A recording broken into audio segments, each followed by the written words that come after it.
trying to figure out what leverage we actually have. What leverage do we have? They control the House, the Senate, and the presidency. It's their government. What leverage do we have?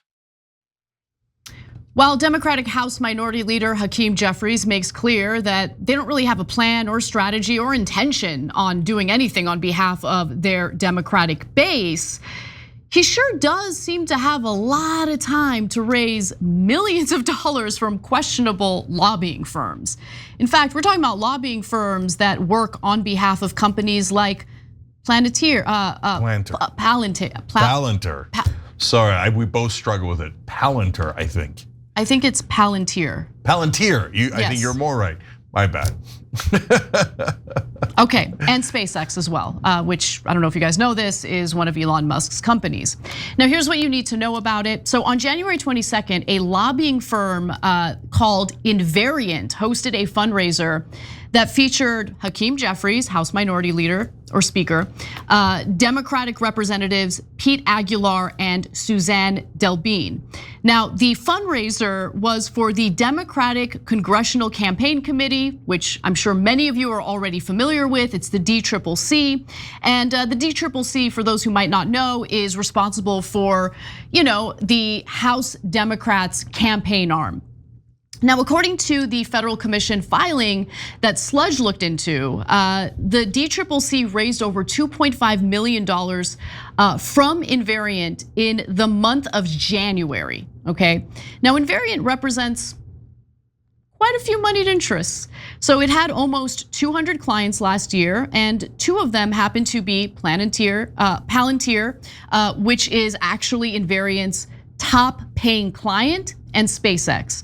So Palantir is an analytics company and defense contractor that's co-founded by Peter Thiel. According to its website, its software can be used to automate operations from the factory floor to the front lines, achieve AI-driven combat superiority from space to mud, and autonomously deploy, monitor, and manage software across any environment. Now, the company's software is also used by private companies as well as state, local, and international governments. Palantir paid Invariant $720,000 last year alone for lobbying on behalf of the corporation.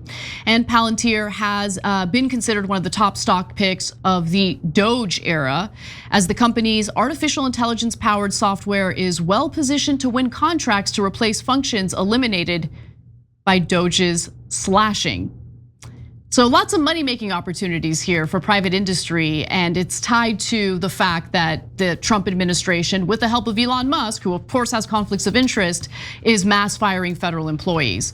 Now, Invariant lobbied for Palantir on potential contracts with agencies like, the National Institutes of Health, the Department of Defense, and the Internal Revenue Service. So I'm gonna pause for a brief tangent because, Cenk, this is the thing, right?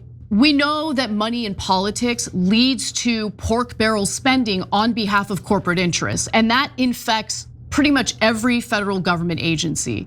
So do I think that waste, fraud, and abuse exists? I do think it exists. I'm in favor of slashing that waste, fraud, and abuse. But we also have to acknowledge the fact that the root of that problem is the lobbying that is allowed in this country and the money that flows into the campaign coffers of politicians in both political parties. That is the heart of the issue here. That is what leads to the waste, fraud, and abuse. That is what leads to the redistribution of wealth of working, like hardworking American citizens up to the very top, to all these corporate donors, corporate executives. You get the point. Yeah, so this is one of Peter Thiel's biggest companies and one of his biggest bets. And he's not a minor investor in this, he's a founder of it. So there's a big difference there.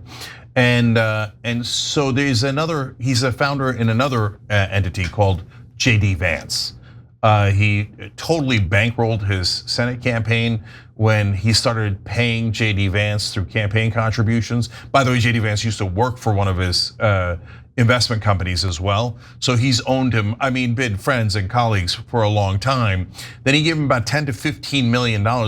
Before he gave him that, JD Vance didn't even register afterwards, he started climbing up the ranks, came into second place in that race, and then eventually got put over the top by the entire, ecosystem, Trump ecosystem, right? So Palantir has a lot of contracts with the Pentagon, and by the way, also kind of could be critical in spying in on us. So a lot of high-tech intelligence work as well, from what I've read in the past about them.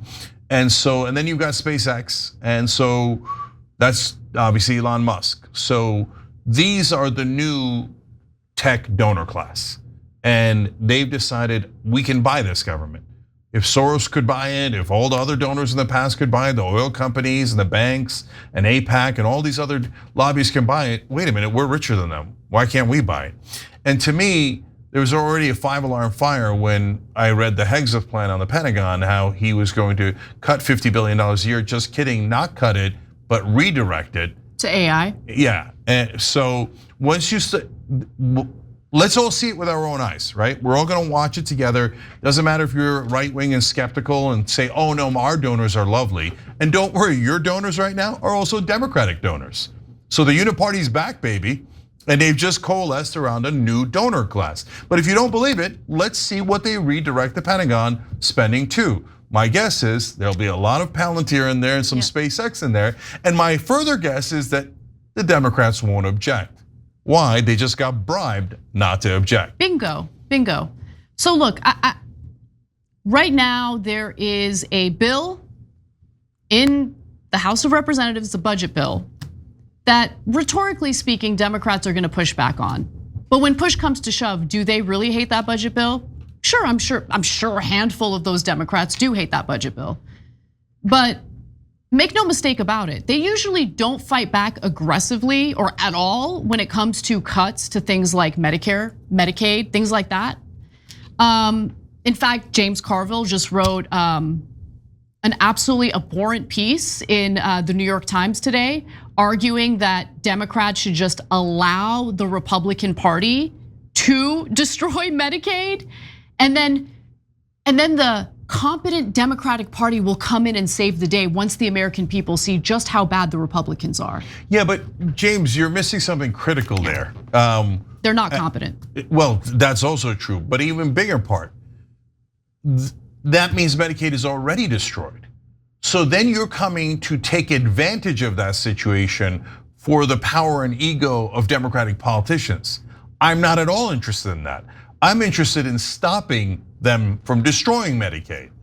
So like James Carville's like, oh, I came up with a great plan to make our careers better. Wow, thanks a lot, I really appreciate it. Could you come up with a plan to make your voters' lives better? Could we do that for once in our lives? And Carville's a guy we've agreed with a lot lately as he's criticized Democratic Party, Biden and Harris and how they ran their campaign.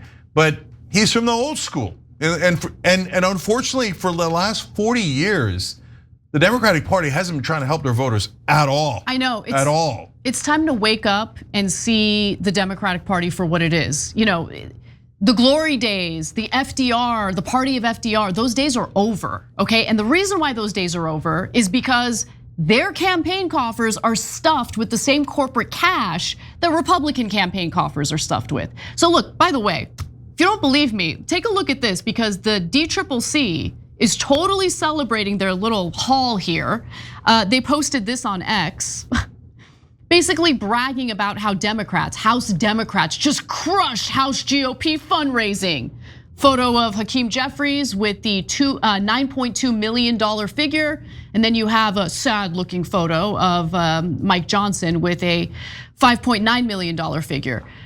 It's awful any way you cut it, and this isn't something you should celebrate when you just had a presidential candidate, Kamala Harris, raise, over $1 billion personally for her campaign, way more than Donald Trump's campaign raised, and she failed miserably. Okay, the money's not gonna save you if the American people think that you're not gonna do a damn thing for them. Yeah, so look, to me, Hakeem Jeffries is the face of incompetence. And what did I tell you guys? They weren't gonna learn a single lesson. And here we are. They're bragging about how they outraised the Republicans in campaign donations. Almost all from corporate interests. Everybody else stopped giving because everybody's totally dispirited on the Democratic side. That's not grassroots money. And he's like, yes, we're more beholden to corporate donors than the Republicans in Congress. You moron, that's why you lost in the first place. And then he does that press conference we showed you in the beginning. Oh, there's nothing we can do, man. We're total losers. We're totally incompetent and don't know what to do, right? So, and that incompetent, corrupt guy, when you criticize him, what are the losers in Washington going to do? Oh, are you just saying that because he's African American?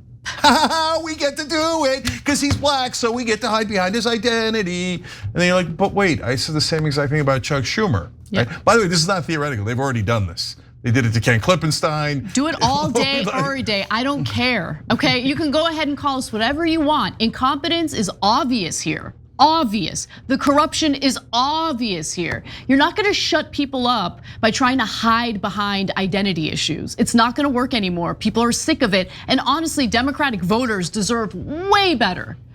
But they've been getting this garbage for years now, for decades. Yeah, and remember what we've told you that entire time.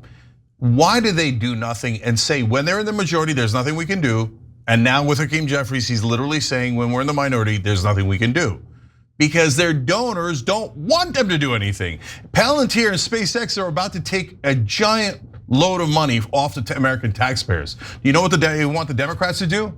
Nothing. Just let the robbery happen, walk right in front of them, right? And then of course Hakeem Jeffries will come out and say, there was nothing we could do. Did the check clear? Check clear? Okay, everybody's racist, everything's good? Okay, good, all right, good. See, we did nothing, we're champions. Every time you ring the bell below, an angel gets his wings.